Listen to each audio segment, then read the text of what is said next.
सब वहीं पर है। तो कुछ भी सीखना हो, जानना हो, तो उस दृष्टि से वहां पहुंचना चाहिए। ऐसा नहीं कि एक अलग कर्म है, गए एक दिन के लिए, फटाफट स्नान किया, तिलक फिलक लगाए, कुछ दान किया, भागे। कहाँ गए थे? बोला कुंभ। क्या प्राप्त किए? अमृत। अब जीवन कैसा चल रहा है? अरे बोला वो तो वही जैसा कर्जा था वैसे ही कर्ज है। जीवन में जिनके साथ रिलेशन खराब थे वैसे रिलेशन खराब हैं, डिप्रेशन, टेंशन सब वैसे ही चल रहा है। तो क्या करने गए थे फिर कुंभ में? महाकुंभ में जाने का अर्थ है कि हम अपने आप को जहाँ तक अभी ले जा पाए हैं ज्ञान की जिस सीमा तक, उससे और आगे बढ़ें, कुछ और आगे जानें। और शायद इसके लिए ही हम जाते भी हैं। आप सब भी जो भी जाते हैं, वो करोड़ों लोग आए हुए हैं, करोड़ों लोग, देश विदेश सब जगह से।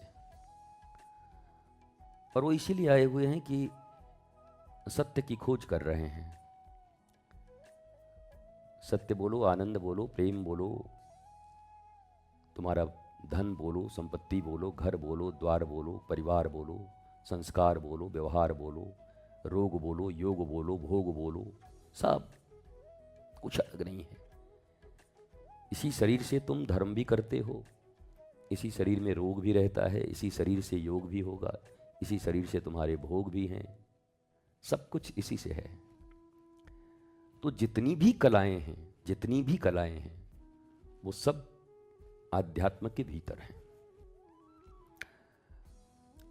हमारे देश में या वर्तमान संसार में, जगत में, दुनिया में, वर्ल्ड में धारणा ऐसी हो गई है कि धर्म एक अलग चीज है और संसार एक अलग चीज है।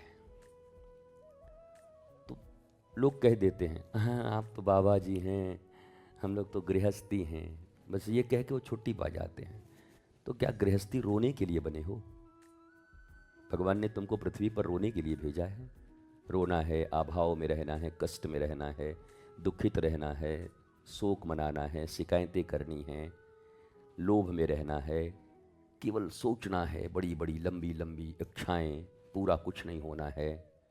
और फिर एक दिन चार कंधे पे टंगे, मैं कहता ही हूँ, रोटी कपड़ा और मकान, एक दुकान, तीन दुकान, पांच दुकान, पहुंच गए सीधा श्मशान और हो गई जिंदगी हमारी खत्म, समाप्त।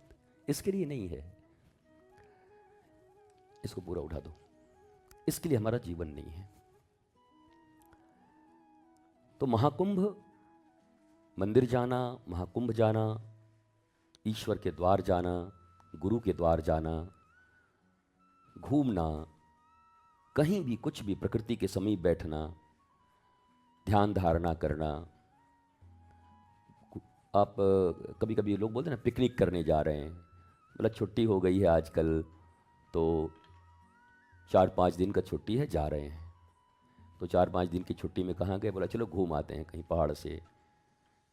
जिसकी जैसी पहुँच,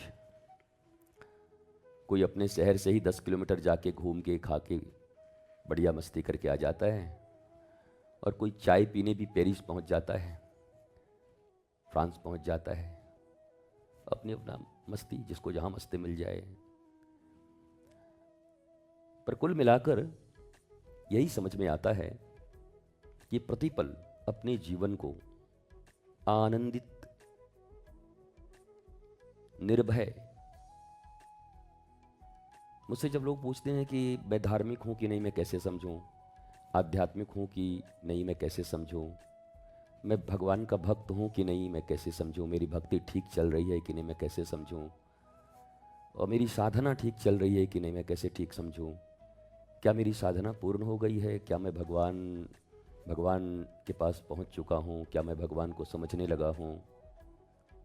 तो मेरा एक ही उत्तर होता है, अगर तुम निर्भय हो गए हो, जो होगा सो देखा जाएगा, तो तुम्हारी सब ठीक ठाक चल रही है।